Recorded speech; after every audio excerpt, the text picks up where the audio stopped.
Hello, Star Trek fans. Welcome to ReBinge It. This is the ReBinge Star Trek Voyager podcast. My name is Kim. And my name is James. And we are rebinging Star Trek Voyager from the beginning, one episode at a time.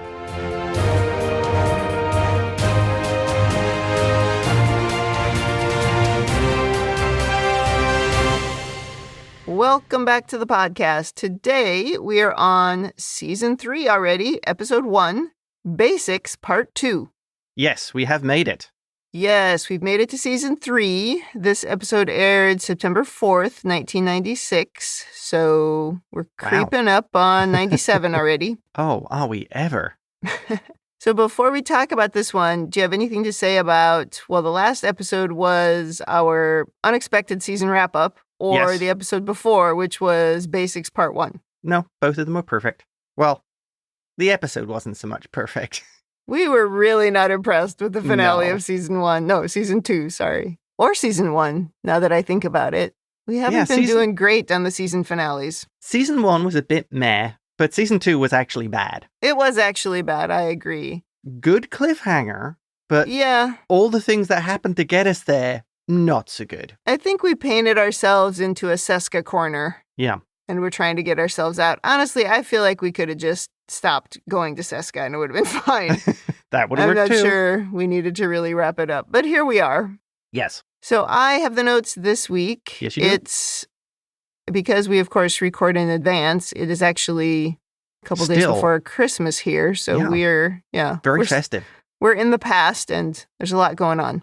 Yeah, we're recording it wearing Christmas hats. Oh, I wish we were.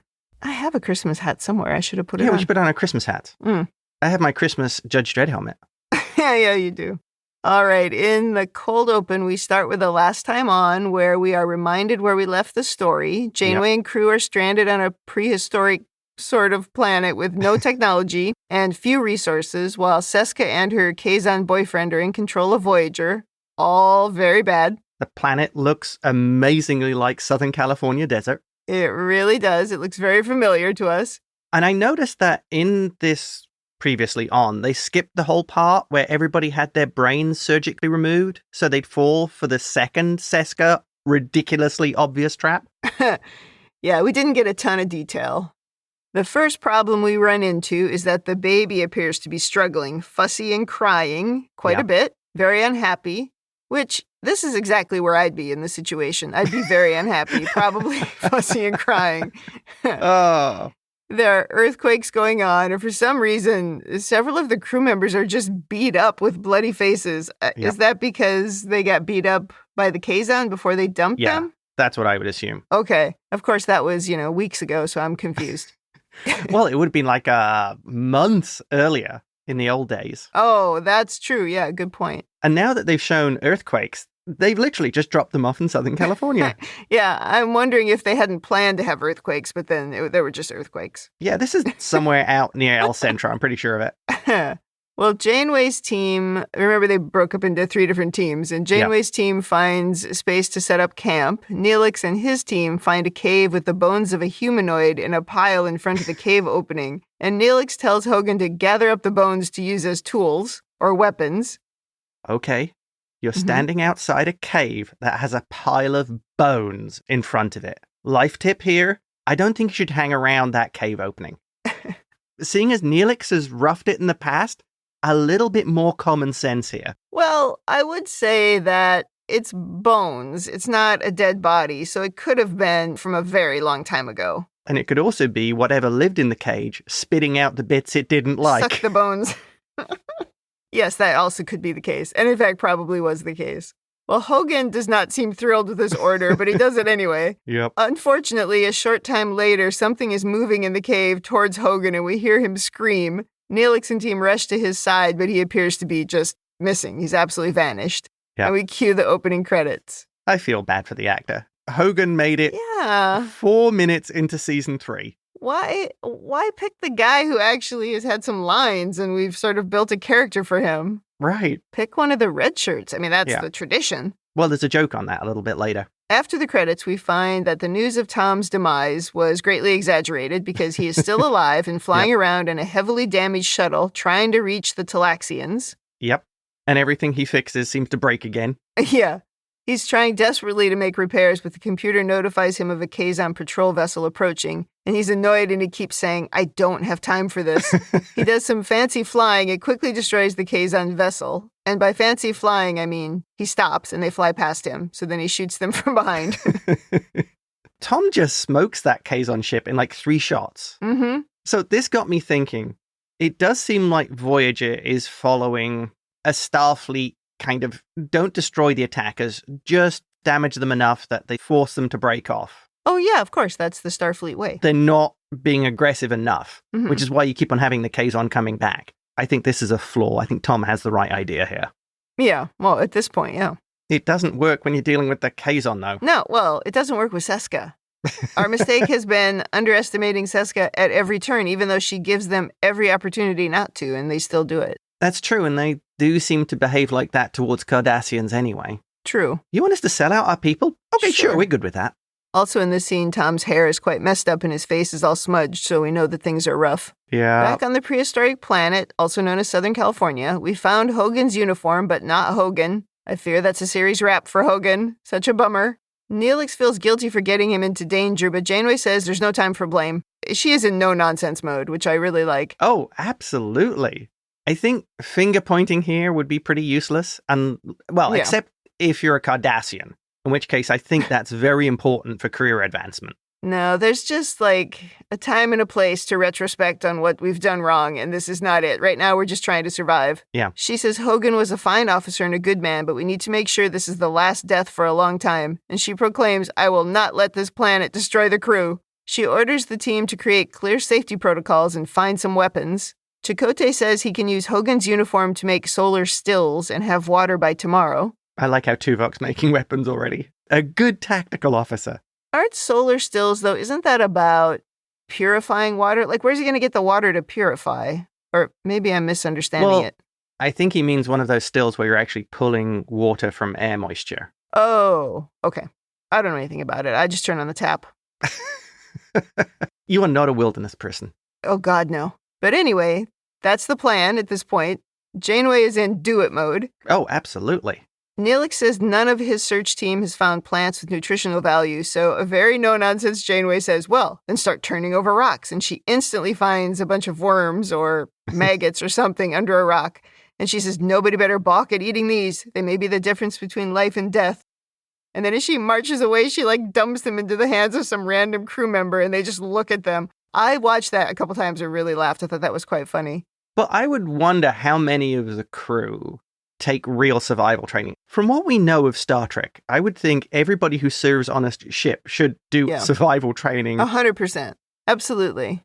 I would certainly see a captain having to have training in what to do if you were on a primitive world with limited or no technology. Mm-hmm. So things like this of eating grubs that might be very high in protein but are disgusting to look at. You would absolutely have to. I wonder if it's maybe only, though, a part of training for the people who would go on away missions. Yeah. At the very least. Oh, right. But I imagine it's possible that some of the folks didn't take it because, they were in stellar cartography or something. I don't know. Right. But yeah, you should all be taking that because you just need to know how to get water and food, really.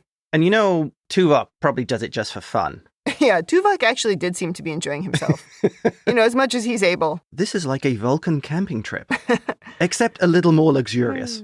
Ours, however, are more austere. Well, now we're 8 minutes in, and things start to get interesting. Seska enters sickbay, calling for the EMH. The doctor plays it very nonchalant, seeming to be uninterested in the change of power on the ship. Oh, yes. And Seska does ask if it's in his programming to lie, and he convinces her that he doesn't have much experience with lying. He scans the baby and says it's in good health, and then he reveals that despite what she thinks, this is not Chakotay's son. Boom. He shows her the DNA scan indicating the baby is half Kazon, not half human. This takes Seska by surprise, of course, and she says, the mage will be so pleased. And she quickly ends the doctor's program and vacates. You would think he would be more pleased. This is Culluh's son. Well, she said he would be pleased. I mean, she didn't seem very enthusiastic about it. Well, because she wanted it to be Chakotay's son. Oh. Okay, I thought that was just her doing it to manipulate Chakotay. Oh, no. She wanted it to be Chakotay's son because then she would have something probably to hold over him forever. Plus, she does not really like the Kazon. That's true. She sees them as a means to an end. Okay. I didn't think of that. That's a good point. I really liked here how the Doctor is displaying that he can be deceptive. And I guess Seska has, because she's been off the ship for so long, has no idea how much his program's evolved. Yeah, she's had no interaction with him, so she doesn't know at all what's going on. I wonder, does this show how much the Doctor is an anomaly? I'm thinking maybe the Doctor's program is actually experiencing something like evolution, that there are random changes going on in his program or unexpected code that's being run and are literally turning him into a new life form. Well, absolutely, because he's gone on away missions, right, into the holodeck and also into the brain of the clown or whatever that was, into that program.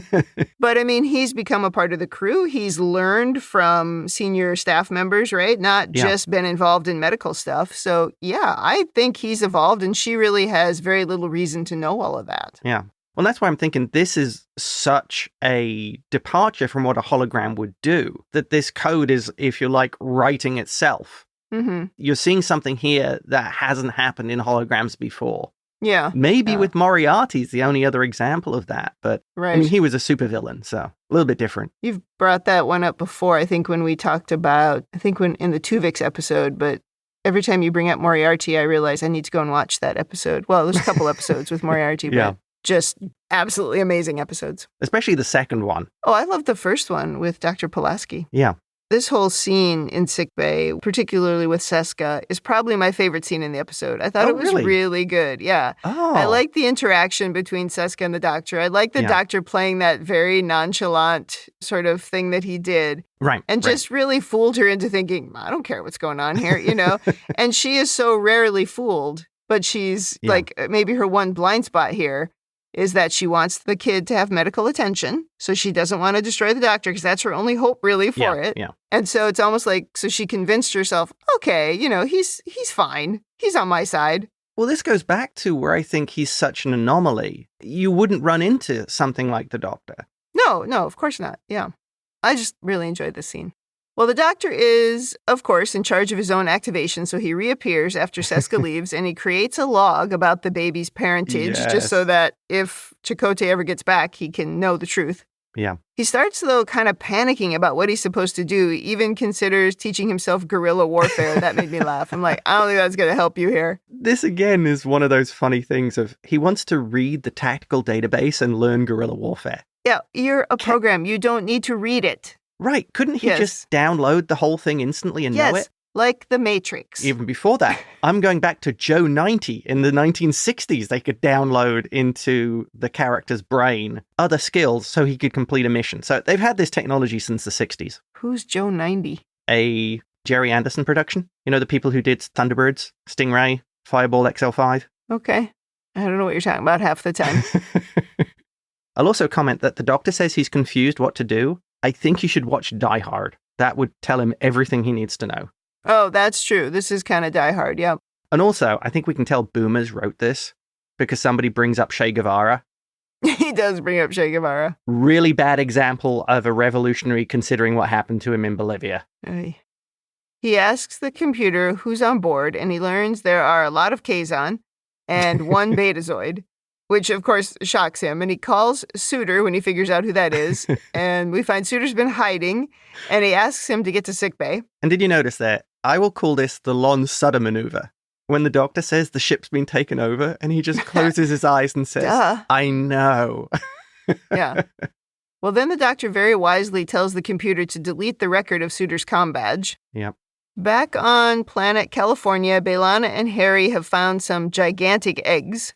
Yep. Everybody's very excited, but I'd be worried about the size of the creature that laid those eggs. Yes. Who's trying to find them. Is there going to be a giant flightless bird now with a death wish for the crew? Well, everybody's excited because we have some food. I think they also said they found some cucumbers or something that looked like cucumbers, which I don't know how long cucumbers will keep you alive, but I guess they do have liquid in them. This isn't a good look for Neelix. I mean, Neelix didn't find any food. No, he found nothing. He got Hogan killed. And he got Hogan killed. I'm thinking if they're really hungry, Roasted Talaxian is back on the menu, boys. Yeah, and he's about to get kidnapped, so he is not winning any prizes. Yeah, I mean, interesting enough, if you were foraging in Southern California, apparently there is lots of edible food, even with the weird plants that are out here. Yeah, I can't believe they couldn't find any snakes. Oh, they're tasty. Well, of course, the baby isn't doing well, and also everyone is very cold, so they need a fire to stay warm, but we're having trouble rubbing sticks together to make it happen. Chakotay complains about never being able to do this even as a child, but then he remembers his father teaching him that hair could be used for kindling. So what were you using as kindling before? He wasn't using anything as kindling. It just had 2 sticks. This is just embarrassing. Yeah. I mean, they're in an environment that looks like a very similar ecosystem to Southern California, and you can't find kindling. 2/3 of this state is classed as highly flammable. Yeah. I don't really get the point of this scene. Is it to just annoy, like, hardcore wilderness campers or explorers about how bad these people are? Are they watching it going, yeah, these people will be dead in a week? It was so that Chakotay could give that line he gave. I don't want to repeat it, but it's, Let's throw some negative Native American stereotypes out as a joke. Yeah. Well, so now we have a scene cutting off hair from various women, including the captain, and Chakotay is finally able to start a fire. You can't find any kindling in... In the background, we can see one of the natives on the planet spying on the crew, but somehow nobody sees this guy, even though he's really being quite obvious. This is the point where Neelix wanders off to find some rocks to put around the fire, and then Kes follows a few seconds later, and they are, of course, both quickly captured by the natives. Yep, because they have no concept of the buddy system. No. Or even security. I mean, where is the security perimeter here? No, because they saw the natives in the previous episode, so they know there's alien life on this planet. Well, they're not aliens on this planet. They're the natives of this planet. But yeah, they know they're there. So you're just going to pretend like they're not? And considering you don't know anything really about this planet, it's a bit of a leap to not assume that there are any nocturnal predators. I know, it's wild. Like I said, so much of this is just to annoy wilderness campers. Back to Tom, who is communicating now with the Talaxians. We learn the Kazon are bragging broadly about having taken control of Voyager, which is not a surprise. Very on brand. Yeah. The Talaxians are hesitant to help because they can't stand up to the firepower of Voyager. Yeah. But Tom assures the guy that he knows every vulnerability and every blind spot of that ship, and he says he has a plan to take it back. So Commander Paxim agrees to rendezvous with Tom in an hour, and he hangs up. And Tom says, great, I should be able to come up with a plan in an hour. I thought this was great because this was really brave of Paxim to agree to doing this. Considering the technology advantage that Voyager has, he's really trusting Tom here. And I think, maybe this shows that the Talaxians can be very brave when they're helping a friend. Yeah, that's a good point. But also part of this plan is we're luring them to a nebula, so maybe he's found a way to convince him that, you just hide in the nebula, you'll be fine. Yeah. Well, Suder makes his way to sickbay, and the doctor says that he thinks their first priority should be to get Voyager out of warp and slow them down. When he sees Suder acting a bit squirrely, he assumes Suder doesn't want to help, but that is not the case. I mean, really, Suder's just squirrely. But actually, Suder is afraid that he'll have to kill some Kazon to retake the ship, and he's worked so hard to control his violent feelings. He thinks this is sort of the end for him. Brad Dourif was fantastic here. Yeah. Seriously, my heart goes out to this character. His speech about how he could see the day coming where he could be at peace. Yeah. He absolutely sells it. You can just feel the conflict in him. And the doctor really doesn't know how to respond. Right. He's just like, well, I'll do whatever I can, but he doesn't have any idea what to do to help. Yes. And I also like how Suder is sort of quoting Tuvok, almost like he's a Vulcan. Yeah. The way I looked at this is it was almost like Suder was a recovering addict and just knew that one drink could trigger just going all the way back from the recovery he's made. Yeah, absolutely. The doctor says one hologram and one sociopath may not be much of a match for the Kazon, but it's all they've got. That was a little on point. I did like that. Yeah. There's some weird angles in this scene that they're not really using in the rest of the episode, but they just shoot a few things from funny angles, and I wondered if they were purposely trying to show the discomfort of Suder. Yes, absolutely. Yeah. And it really works because you get this sense that Suder is just on edge the whole time. Yeah, totally. Back on the California planet, and we've discovered Neelix and Kes have been abducted. Tuvok has created some weapons, including a bow and arrow for himself. Apparently, he taught archery science at the Vulcan Institute of Defensive Arts. Okay, great information. Yeah.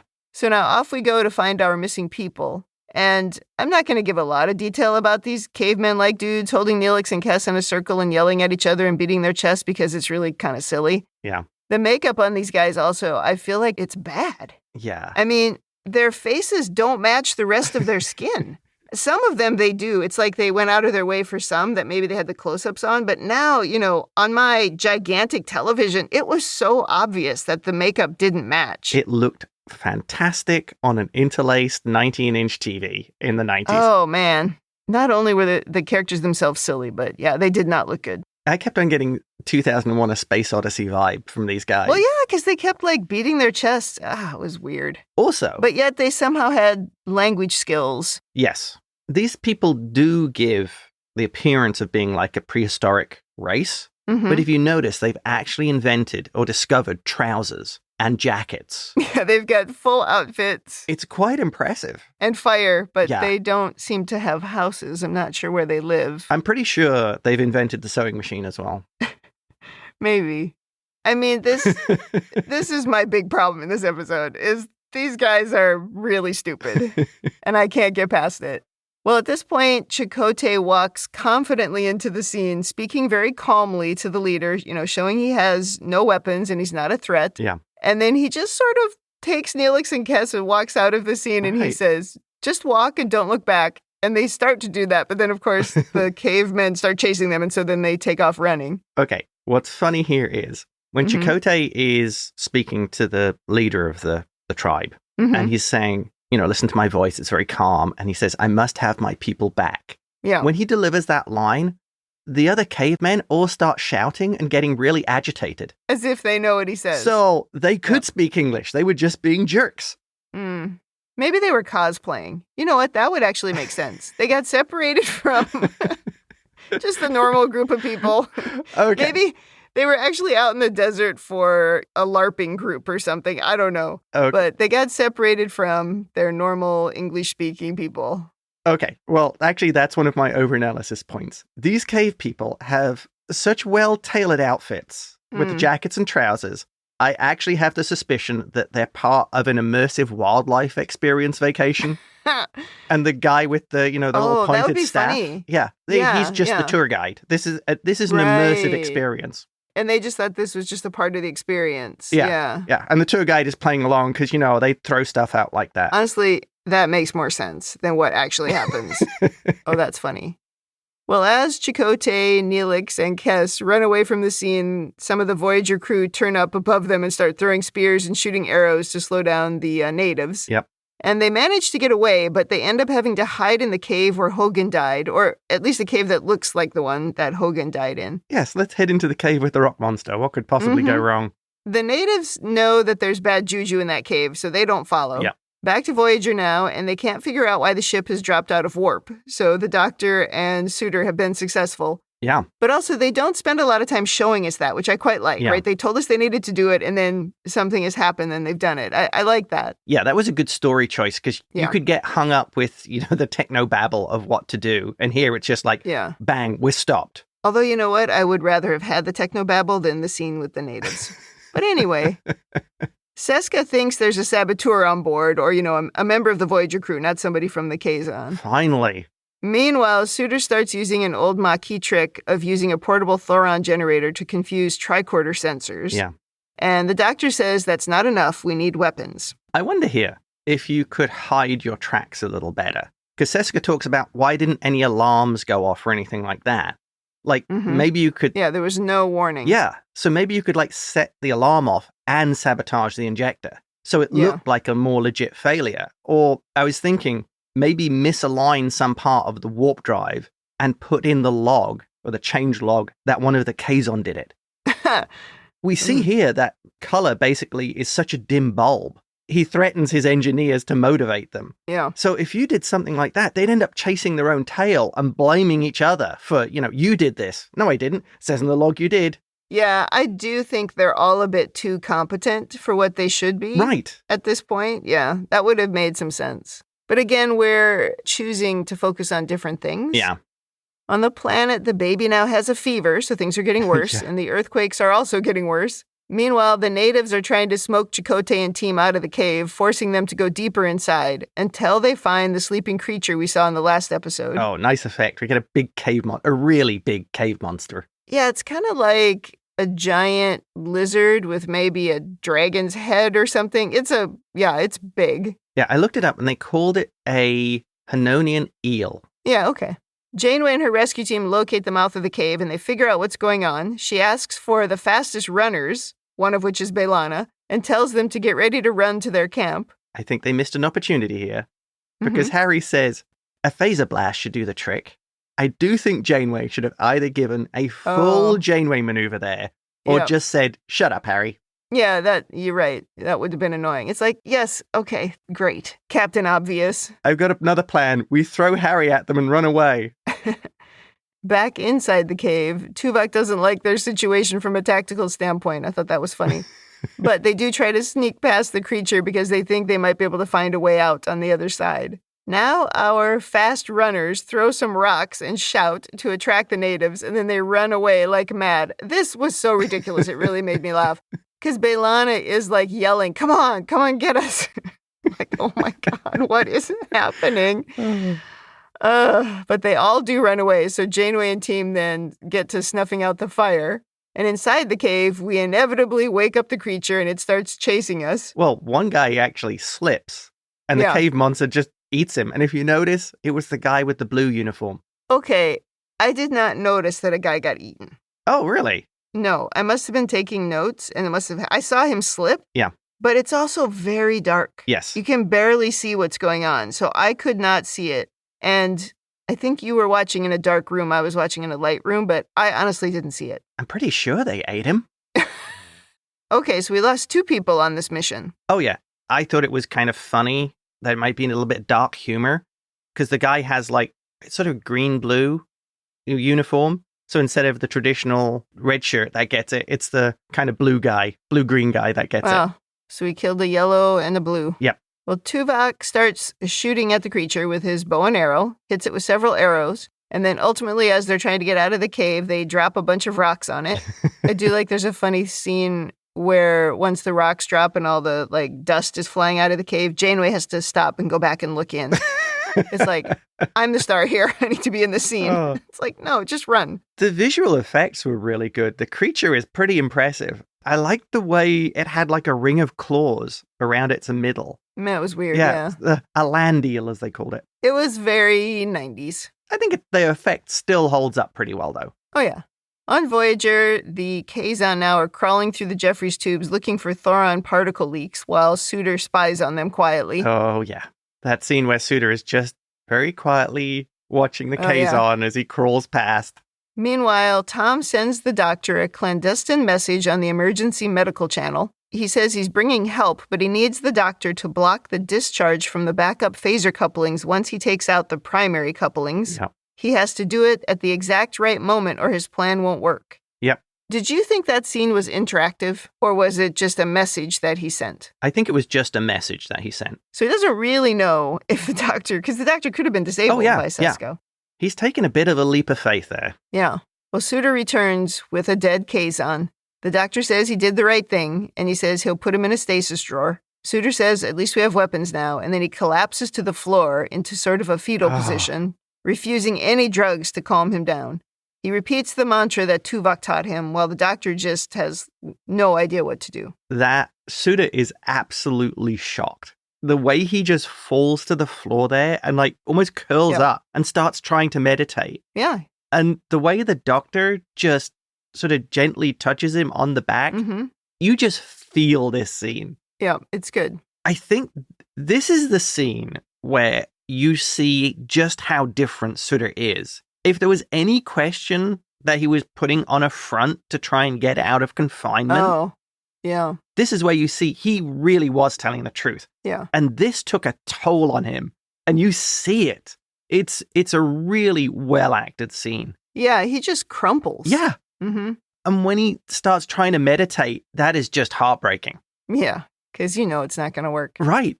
Back on the bridge, Culluh gleefully tells Seska they received a message from their patrol ship that the Starfleet shuttle was destroyed. This is the message Tom sent to distract from his real message to the doctor. Seska asks if they verified there were 2 people on board, but Culluh is just like, he shrugs. He's like, I don't know, they didn't say. They are so bad at this. How have the Kazon not just been wiped out by this point? I know, it's wild. Perhaps this is the ultimate downfall of the Kazon. They believe in this sort of aristocratic inheritance of leadership because Culluh's father and grandfather were leaders. So I'm thinking in a few generations, it'll only be inherited morons at the top, all the way down. Well, yeah. The problem with the Kazon is they got technology before they'd evolved to it. Yeah. And so because of that, they're going to actually evolve slower. Seska has just got to be pulling her hair out with these guys. Oh, she is fed up with them. And you see it because the 2 of them look at each other all the time, right? And she's just like, oh my God. What stupid thing have you done now? Speaking of Seska, she now hears about the Thoron particles and she realizes that the person on board is a Maquis, because that's an old Maquis trick. Yeah. Back to Southern California. Everyone is squinting into the bright sun. The baby's having trouble breathing. Yep. Everything is terrible now because lava is shooting out of a nearby volcano. Well, everything's going great. Hostile cave people, baby Wildman is sick, land eels, and now Mount St. Helens. Oh, man. On Voyager, Seska goes to sickbay and starts grilling the doctor, realizing he is indeed capable of lying. The doctor tries to take credit for all of the sabotage and for killing one of her crewmen. The doctor is wonderfully smug when he's talking to her. I mean, it must be driving Seska crazy, and I like the way he's sort of playing into it. Yeah, oh, absolutely. Well, because he's really just trying to distract her, right? Oh, yeah. Seska now locks out all Starfleet personnel voice commands and disables the doctor somehow by shooting one piece of equipment. Right. Sure. And we learn some Talaxians have arrived for a fight, but the Kazon aren't worried. Couldn't the doctor just transfer to the holodeck? Or do you think Seska's lockout stopped that? I don't know. Wouldn't take a voice command to do that. He's in the computer. Seska does get to deliver a great line here when she says to him, "You're more talented in the art of deception than you led me to believe." I think maybe she should have investigated that a little further when she talked to the doctor. Well, he says something about being in the presence of a master. It's a good scene. True. The 2 of them are good. I would have liked to have seen more with them together. Yeah. Better than like her and Culluh. That guy's a bonehead. Well, I think the difference is this is almost a meeting of equals to a large extent. Yes. Yeah. It's like in The Thaw when Janeway finally got in there with the clown. You're like, okay, now we have something. Yeah, well, and he was excited because it was someone who could appreciate him. Yes. Back on the planet, and we show lava chasing the crew. We've switched to the movie Volcano. Yep. One of my all-time favorite terrible movies. You laughed so much at that movie. It was hilarious. It's very funny. Suder returns to sickbay and learns Starfleet voice commands are disabled. The doctor had recorded a message for him just in case of this exact situation, and the message says, "The fate of Voyager depends solely on you now. No pressure." Yeah. He tries to reassure Suder by saying, "You have my full confidence, and I've left messages for Tuvok and Janeway noting your heroism." And he says, "You know what you have to do. Good luck." Suder just does that thing where he extends his freakishly long neck, and he grabs the weird Kazon disruptor and he heads out. Oh, but that sigh that Suder makes before he heads out, it's like his whole body, where he's just like, here we go. Because now's the time. Oh, that was fantastic. I mean, he doesn't really say anything in this scene, but you get exactly what he's going through here. Totally. Although, wouldn't Suder already be locked out of the computer? Well, he didn't activate it, right? He tried to activate the doctor, and that caused the message to play. Yeah. So wouldn't he be locked out in the first place? There's another thing he does later where I'm like, I thought we were locked out. I would guess that maybe for the medical hologram, Starfleet, being the nice people, wouldn't actually put a restriction on the use of the medical hologram. I think you have to headcanon. I think, no, it's not even headcanon. You have to wave your hand to make that work. Oh, okay. It almost would have made more sense if he had just triggered it by being there, not by trying to give a command. Because, there's something going on with these voice commands. Yeah. We mentioned it a couple times, but I'm not sure it works. it's not fully effective.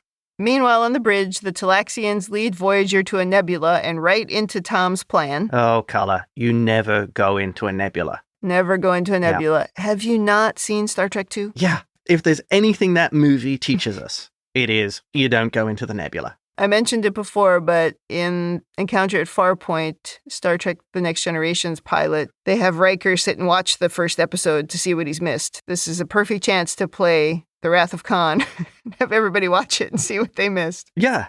On the planet, everyone is getting to high ground to avoid the lava, but one of the natives gets stuck on a rock surrounded by lava. Chakotay sort of risks his life to rescue her, and now we're all friends. Let's be honest here. He just walked across those rocks. It was so dumb. Yeah. It looked like the trapped cave person could have just walked across them. Yeah, why didn't she just walk across them? I guess they were terrified. That was sort of the point. Yeah, but they're the ones who live with it. They should have made her injured. Oh. So she couldn't get up or something. Right. But they wanted to get to the point where we were all friends. It was a little bit of an easy rescue. Yeah. Tom now flies out of the nebula into some blind spots of Voyager and destroys the phaser power couplings. In engineering, Suder hits a whole new level of unhinged and he kills every Kazon in the room. Okay, we have to bring up what's worthy of note here. He comes out of that panel, and in 8 seconds, he takes down 9 Kazon. Good job. And it's such a great shot when they pan back to the wide view, and there are dead Kazon all over engineering. Everywhere. I mean, 8 seconds, I counted it. Well, he then goes to a console to finish the job, though again, he should be locked out, but okay. I'm guessing the Kazon don't have any protocols in engineering. Yeah, maybe the consoles were all unlocked. Because the Kazon keep forgetting the passwords. Yeah. It's like, just take that stupid password off of there. I can't remember it. In the background, we see a Kazon still alive on the floor. He grabs a phaser and shoots Suder in the back. But Suder manages to hit the button before dying, disabling the backup phaser thingy. I guess here, Suder's heart really wasn't in it anymore. Because he didn't do follow-up shots on the Kazon to make sure they're dead. Yeah, I didn't double tap. That's an important lesson, kids. Double tap where possible, and don't forget to follow up. And cardio. Oh yeah, always cardio. Those are the only 2 I remember from Zombieland. On the bridge, they finally detected Tom's shuttle, but when they switch to backup phasers to destroy him, there is a system overload, and we see a flash of light on the bridge. And on the outside, a bunch of electrical, sparks cover the entire ship. Yeah. Tom is like, yes. That was a nice effect over the top of Voyager where it overloads and it's like this sort of fire effect going across the ship. It was pretty good. Tom tells the Talaxians he'll start beaming them to Voyager. Meanwhile, everyone is down on a smoky Voyager bridge. Seska hears her baby crying and she crawls to her feet, heading towards it. I think it's in the ready room. Yeah. I'm not sure. But Culluh slowly follows. She finds the baby crying, but she falls to her knees and collapses next to it. And Culluh comes in, and actually, he seems sad to find her dead. I'm just never sure about this relationship. Yeah. Tom and some Talaxians beam into engineering, and someone calls Culluh to say they're being boarded, so he grabs the baby, and he leaves Seska behind, telling everyone to abandon ship. If you notice here, somebody from engineering calls Culluh. Who exactly was left alive in there? That one guy, the guy who shot him in the back. He collapsed. He was still alive. Okay, that's some headcanon there. He sounded awfully chipper for having been shot and just zapped in the overload. Well, maybe when everybody stopped responding in engineering, somebody actually went to see what was going on. Yeah. Where is everyone? Oh, there's a lot of bodies in here. They walk in and it's like, holy crap, everybody's dead. He didn't mention that. He could have mentioned that too, or being boarded and, oh, by the way, everybody here's dead. Tom gets to the bridge and he's trying to regain control. A Kazon shuttle and escape pods are being launched, but he's like, leave them. Who cares? We have so many other problems. Yeah. And we're not sure yet if we want to bring the Kazon back, into the show, so let him go. Well, he's disabled the phasers, so it's not like he could shoot them as they were running away. Well, that's true. Back on the planet, the inevitable happens, and the natives help the sick baby. I mean, you knew this was coming 45 minutes ago. I wonder if this was part of the story that would have been pretty difficult to show or expensive because of the effects. Is that the atmosphere of this planet is full of volcanic gases. So it makes it very difficult to breathe because the place is full of active volcanoes. So you think it's going to be pretty rough. Yeah, they didn't really lean into the detail of what was actually going on with the baby. Just that it was not happy. They spent all the budget on these space effects. We can't make it look smoky. They totally did, because now when Voyager returns, right, they spend all their time showing people's faces looking at Voyager. We just get one shot of Voyager coming with the theme song, which is great. It's effective, but then we don't show it again because we are out of money. Yeah, so all those K people saw Voyager again. So just how much cultural contamination with this world are we leaving behind? Oh, yeah, we're going to have to kill all of them. We've messed it up. Well, the lava's going to get him eventually anyway. Self-solving problem. Yeah. Well, Janeway is back on the bridge, and she's very happy to see Tom. He gives her a quick update on how they took the ship and what happened to Suder. None of them in this scene have their badges. They're still all missing, and I wonder how they get those back. And also, did the Kazon actually keep them? Because now they have technology, that very dangerous technology, right? But then I was also thinking, it's possible that they just thought they were useless and dumped him because they're all so stupid. That's true. Although Culluh did look pretty cool with his Starfleet badge. Yeah, well, he certainly thought he did. In sickbay, the doctor is telling Tuvok he would have been proud of Suder's heroics. Tuvok offers a Vulcan prayer over Suder's body, saying, "May your death bring you the peace you never found in life." Okay, Suder's ending there with Tuvok, that just kills me. Really? Yes. Out of all of them there, Tuvok is the only one who really understood him, to the point of actually knowing what it felt like to be him. Well, yeah. And Tuvok being there to offer him this Vulcan prayer about peace, that just kills me. It's such a great arc for this character. Tuvok learned something from Suder, and Suder learned something from him. And it's sort of a strange thing of it enhanced both of them. It gave them both something more. It's interesting to me, the things that get you. That did not get me. Really? No. It's such a weird episode. Still stuck on the cave people. Well, I think I appreciated Suder's struggle. Yeah, you did. And you really liked that, the acting and that character. And Oh yeah. Well, meanwhile, Chakotay covers up Seska's body, and that's a wrap on both Seska and Suder. And Hogan, and the guy with the blue shirt, who I don't know who that was. I think when he was covering her up, Chakotay could have just whispered quietly, "Cardassian scum." I don't think that would have been appropriate. Ultimately, he had a relationship with her. Based on lies? He was resentful of what she was doing. Yeah, he was resentful of all of it. Yeah. But they frequently show us, and they showed us in this episode, that Chakotay is not bloodthirsty. When Tuvok was saying we need weapons, we need to prepare for an alien attack, we need to kill all these creatures, and blah, blah, blah. And Chakotay was like, I don't think that's necessary, So I do think they try to show that he's not bloodthirsty. And even when he went to do whatever it was in that episode, Maneuvers, he had an opportunity to kill her and he didn't. Oh, that's true. Yes. That's a really good point. I guess he did still love her in some ways. In some weird way, he did. The Seska that he thought she was. Flawed, but not evil. Well, maybe he didn't love her, but he respected her life.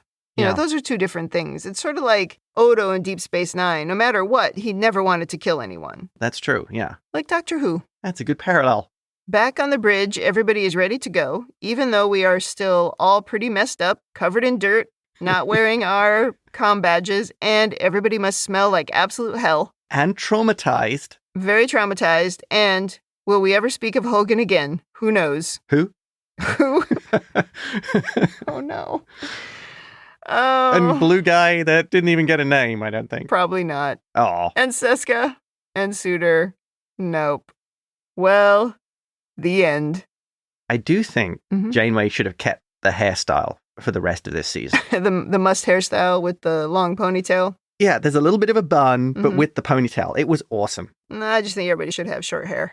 I don't want hair everywhere. Yeah. You know how I feel about that. Yes, I do. Okay. You told me you have a lot of overanalysis, so you better get going. Okay, first one. I guess a big part of this story of the crew on the planet is to somewhat show how they are used to having more technology and equipment to survive. Very few of them have had in-depth survival training. So I can kind of excuse some of the lack of common sense that was displayed, because they are very much out of their element. They also might be pouting a bit, feeling hopeless in their situation, being mad that once again we were dumb enough to think Seska was telling the truth. You know what I mean? Being like, Chakotay and Janeway got us into this again because they believe Seska. Right. I do feel like you could look at it two ways. One, it would be really hard when you have that much technology to pay any attention to what you have to do without it. How are you going to survive without it? Yeah. Nobody even thinks about that today. How would you survive if you didn't have a phone, you didn't have the internet, you didn't have electricity? Where'd you find food? You didn't have water, right? You didn't have any of those things because we don't want to think about it, right? We would rather have the technology and be comfortable. That's just easier. Or the other way is that sort of what we were talking about earlier, which is they should be teaching that at Starfleet Academy. And maybe it's true that just certain people who are going to be involved in away missions are the ones who get that training. Yeah. And it's just not enough. Stellar cartography doesn't really need it. Yeah. If you're looking after the whales in cetacean ops, you generally do not get wilderness training. Maybe it's an elective and not a required course. Yeah, the whales are really bad at it. I mean, certainly anyone who is at a leadership level needs to take that training. Yeah. You would think as well, it depends on the mission. Enterprise, going on these long duration missions, very specifically for exploration, you would think everybody on that ship would need to take wilderness training. Well, but it's so short-sighted if you're going out into any of these missions to think you're never going to run into the situation where you have to survive without your technology. Yeah, haven't they watched previous episodes? It's kind of like a few times we've run into a situation where most people aren't trained in any kind of hand-to-hand combat. It's like, you probably should be. It's going to come up. Yeah. Eventually, you're going to run into a Klingon with a bat'lath and need to know what to do. Or the Gorn, yeah. Oh, yeah, the Gorn you really need to know how to deal with. Yeah. Next thing. Mm-hmm. I feel that Seska is being very Cardassian here. Yeah. Yeah. They didn't check to scan for Lon Suder. To me, that's the classic sort of thing we've seen with Cardassians, where they don't quite do the full job, but they're very happy to declare victory for the ego win. Yeah, because if she had done the same thing the doctor did, she would have known who was on board. Right. Mm-hmm.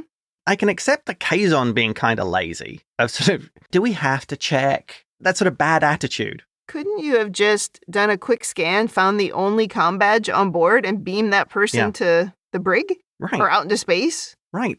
So I think that might be maybe a little bit Slight of the Cardassian there. Yeah. Yeah. The Cardassian gull. Yeah, maybe she got cocky because she got her ship. She thought she won. Oh, that would be the ultimate in Cardassian. It's really hard not to get cocky when you win something. It really is. Next thing, do we want to talk about universal translators? Okay. So they took all the badges away. Yep. Does everybody on the crew speak English? Apparently. Like, why could they understand Neelix? Yes. Or Kes? Exactly. Oh. And I mean, now, we're not in the Alpha Quadrant. We're not all speaking so-called standard. Right. Oh my God, I never even thought of that. That's wild. I mean, that was a whole part of Prodigy. Yes, it was. That actually would have really added some layers to this episode if they suddenly had trouble communicating. Right.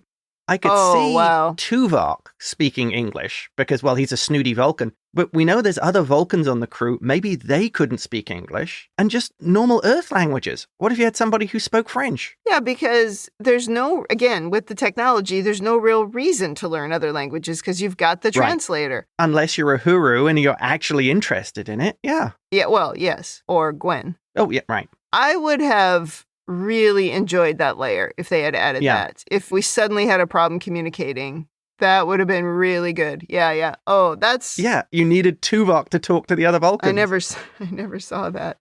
Yeah, good point. My next point was these cave people are just on a wilderness vacation experience thing.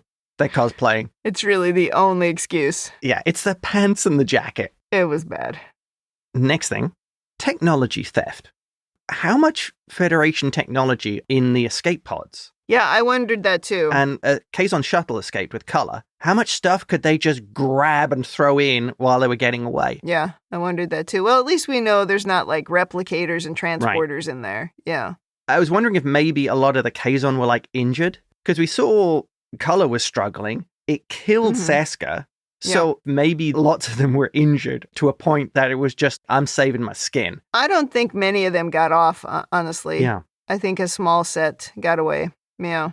But they've still taken technology. Yeah, right. That would be my worry, what technology they would take with them. Even if they just had the comm badges. Yeah. But I will add to that. We have seen what's happened when they've had access to technology. Remember Seska gave them the replicator?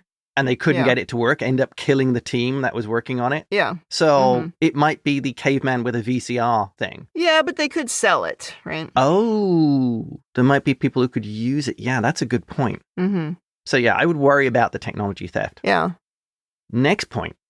So how much damage have they done to Hanon 4's evolution? Irreparable. How much cultural contamination, bacteria, viruses, the influence on this tribe of cave dwellers? I know this one wasn't their fault, but I think it falls under they're leaving chaos in their wake. Oh, yeah, they're leaving a mess behind.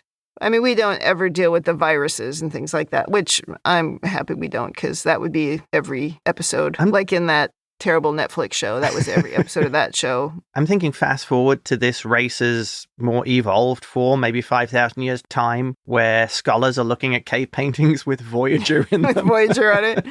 Yeah, I was thinking the same thing, but I think it's more realistic that the lava's going to kill them. I don't. The lava cures all of it. Yeah. Okay, now, and this last one, probably the last one. Thinking about it during this episode, I'm going to call it Seska overload. You know, Seska's missing these little things, like locking the computer, scanning for people. Believing the doctor, yeah. And not further investigating. And some of these things I think you could probably put down to the often half-baked way Cardassians operate. We saw a lot of in Deep Space Nine. But I'm thinking, what if it's just down to she's overloaded? She's dealing with a bunch of idiots who need to be handheld through everything. Totally. Plus dealing with the sexism of the Kazon. Yes. Culluh, who makes Cardassian gulls look like the pinnacle of strategic thinking. So she's making these mistakes or overlooking things because she's having to think of everything. Well, and she's also got a new baby. Right. So she's probably not sleeping and she's got baby brain. Yeah. Mm-hmm. Okay, I actually think that's super legitimate. Yeah. I mean, we saw it kind of with Culluh, where it's like, did you ask if both individuals were killed on the shuttle you destroyed? Oh. That was such a like married couple moment, I thought. Did they kill both people on board? Oh, it didn't say. It didn't say. No. What do you mean it didn't say? So I think, we can excuse some of her behavior just by the fact that she has such an overload of decisions to make. I love that overanalysis point. I think that's really, really good. I'm not sure that's really what the writers meant it to be, but I think that makes a lot of sense, right? Where she was actually having to do absolutely everything, and she was having to do it without the privilege of actually being in charge. Right. Because she was a woman. Yeah. The Kazon's greatest skill is shooting themselves in the foot. Yeah. I wonder if the Klingons went through this when they were in the sort of same stage of evolution. Well, the Klingons, you sort of see it of, I feel some of the Klingon writing in the 90s, certainly with DS9, was at times were kind of sexist in their outlook. Well, yeah, women couldn't inherit property. Yeah. But remembering some of the stories of Klingon history from TNG and DS9, women did feature in them significantly, like Kahless and his wife slaughtering their enemies together. Oh, no, there were women. There's no women in the Kazon, which is ridiculous. But, yeah, then they would just have these super sexist things happen. And it's just like, this makes no sense. A little bit of the 90s writing, maybe. Yeah. Okay, and my final overanalysis point. We haven't had one of these in a while. A final? Okay. Mm-hmm. Chakotay's dad. So, what was all that crap he was talking about the kid? I mean, is this another reason for Chakotay to not have a good relationship? Because I went off to get this kid, and it turns out it was completely wrong. He isn't my son. He isn't part of my people. He's a Kazon. Good job, Dad. I mean, if he has another vision of his father could be saying, "Ha, sucker." Well, he didn't know. He only believed that he was Chakotay's son because Chakotay said he was. I thought he was supposed to be more spiritual or on the astral plane or something. Oh, well, that was all BS anyway. Yeah. But yeah, good point. I think this shows how bad Chakotay's dad really was. Yeah. Not Father of the Year. And that wraps up my overanalysis. Over to you, Kim. The first thing it says in my overanalysis notes is, Is that good or bad? Because I was like trying to figure out, what do I think about this episode? What is my overanalysis? My first real question is, how did Seska die? Okay. I have some headcanon for this. Okay. So the system overloaded, massive electrical discharge throughout the ship. Mm-hmm. Perhaps the Kazon are actually physically stronger than Cardassians. Because of their sunburns. Oh, because of their sunburns, yeah. It's the hair. They're used to bright lights. Yeah. So, because they just showed a bright light and she went down and you're like, oh, the light killed her. well, I was thinking maybe, they all got basically electrocuted. Okay. And the Kazon were more resistant to it and sure. And it was fatal for a Cardassian. Well, that makes sense. Or maybe she was closest to the source of it or whatever. Oh, a console? I just felt like they could have been a bit more clear on what happened. Because I have to say, when she went into the room with the baby and then collapsed and died, I was like, what? Like, did the baby kill her? It was weird. Yeah. I just wish we'd been a little bit more clear. I thought it was kind of strange. But I'm also happy they didn't do any stupid tropes. Yeah. And then, speaking of people who died, it's like Suder had to die. I'm sorry he's gone, because I actually would have liked to have him there a bit more to sort of dip in and out with that character. But in this story, he had to, because there was really no going back from what he had to do. And that was the kind of the point of his narrative in this episode. Yeah. I find that was actually a shame they had to kill him. Yeah. I would love to have seen him continue his journey and have him as an occasional character that they would bring back. Yeah. And show him, it was almost back to day one. So he was having to restart with Tuvok. And maybe the change being Tuvok and the Doctor are helping him. Yeah. I understand from the story standpoint, it made absolute sense.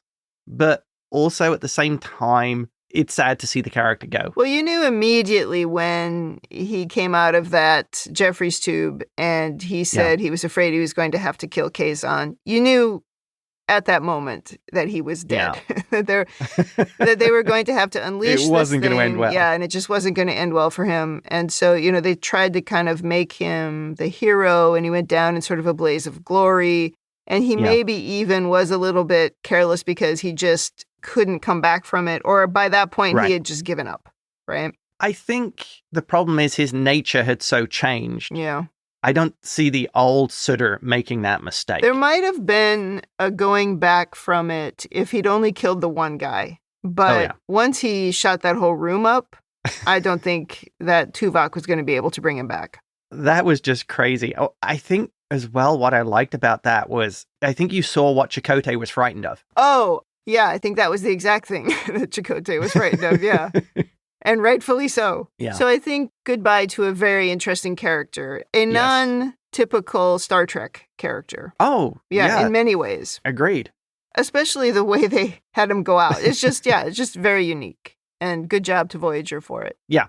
And I can't figure out why they killed Hogan. It's like a guy who's had some lines. We've established him. Now who's B'Elanna going to punch? Who's she going to talk to? Yeah, he seemed like one of those characters you could have kept in the background through the whole show. Totally. He was the guy she punched. He was the guy when Seska was the guilty one communicating with the Kazon. They sort of blamed Hogan, right? Yeah.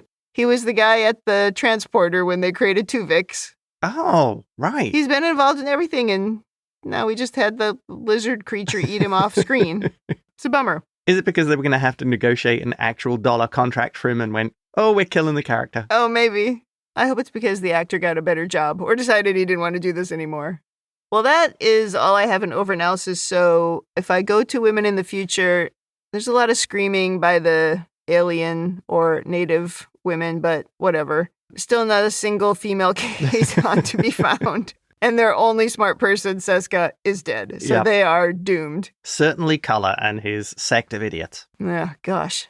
Now, in Janeway's leadership corner, no nonsense Janeway basically kept them alive, which I appreciate. But after this, she really needs someone to talk to. She's traumatized. She needs some peers that she can chat with. Again, she needs to go into the holodeck and create a therapist for herself because that was a rough time on that planet. I think everyone on there would be kind of traumatized. Oh, totally traumatized, yeah. I mean, Wildman almost lost her baby again. Yeah, that poor woman, she's very traumatized. Yeah. I think, Janeway was trying to work with the leadership to do the thing that leaders often have to do, which is to put on a brave face, say, we're getting out of this. Someone's coming to rescue us. Oh, yeah. Even if you don't know, you don't believe it. I mean, she had some reason to believe it, only in that she had hope that Tom really did get away. Even if they'd lost Voyager, she still has the chance of escape. That's true. Like the Talaxians could have come and found them. Yes, exactly. But nothing else in Leadership Corner, so let's go to rating. Thumbs up, thumbs down, or neutral. What is your rating? This is an absolute thumbs up from me. Brad Dourif absolutely sells the portrayal of Suder. I just cannot help but feel for his struggle. And it's heartbreaking that to do the right thing, he's being drawn back into the life that he was trying his best to get away from. His story arc is truly a Greek tragedy. Yeah. I also like the way they wrapped up Seska. And as you said, it wasn't really tropey. Right. She just died because she was electrocuted. Or something.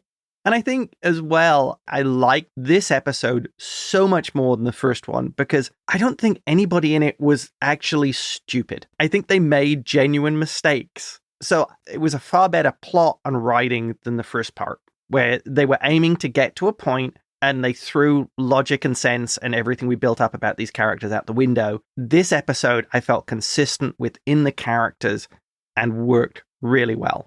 I agree this episode is better than part one by a long ways. Oh, yeah. But there's some really dumb stuff in it, too. Yeah. I wish there hadn't been any alien life on that planet. So much of that was silly, right? Just make them fight the elements or animals or, monsters, whatever. But the cavemen beating their chests was just a little Looney Tunes for me. Hey, I liked the opening of 2001: A Space Odyssey. They didn't have time to really make that something, so it just seemed silly. Interesting. Suder, the doctor, and Tom getting back the ship, I loved all of that. Yep. That's one of the great things in Trek, right? When they do something like that, when you don't exactly know the plan that's coming and the people have to work together, even without being able to talk to each other, right? Those are really normal things in Star Trek that I love. Shout out to the Talaxians as well. That was very brave. That was. And kind of intermixing Suder's complicated journey into this was a really good idea. Yes. And it worked really well. It was very effective. Yeah. And I thought that Seska was great in this episode. I really liked her. Yeah. I mean, even in her mistakes, I quite liked her. When she had that scene with the doctor and she really wanted to believe that the doctor wasn't lying. Right. I just thought she did a really good job. The actor, that is, Martha Hackett. I thought she was great. So I'll give it a thumbs up. I don't think it's a great episode. Like I said, I just wish we hadn't done the whole thing with the natives on that planet. That was just not good. But everything else was good. And I wonder now, because I don't remember anything, are we done with the Kazon? We wanted to wrap up Seska, and you can tell, right? This two-parter was, we got ourselves into the Seska, we were going to get ourselves out. And we got ourselves out by making that baby not Chakotay's. Yep. And we also killed Seska. So the end. We're not going to have to deal with that again. And I also just, from the beginning, have thought the Kazon were stupid villains. So I think we just were trying really hard to move on. And that's where I feel like that's where we are. Yeah, it's a good way to draw a line of the Seska and leave the Kazon behind. Yep, totally.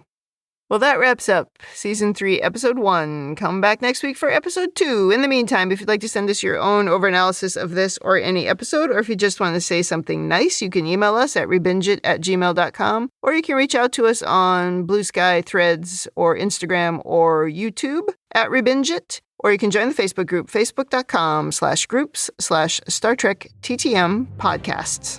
Thanks for joining us on the ReBinge Star Trek Voyager podcast. That's it for me. And that's it from me. And that's it for Seska.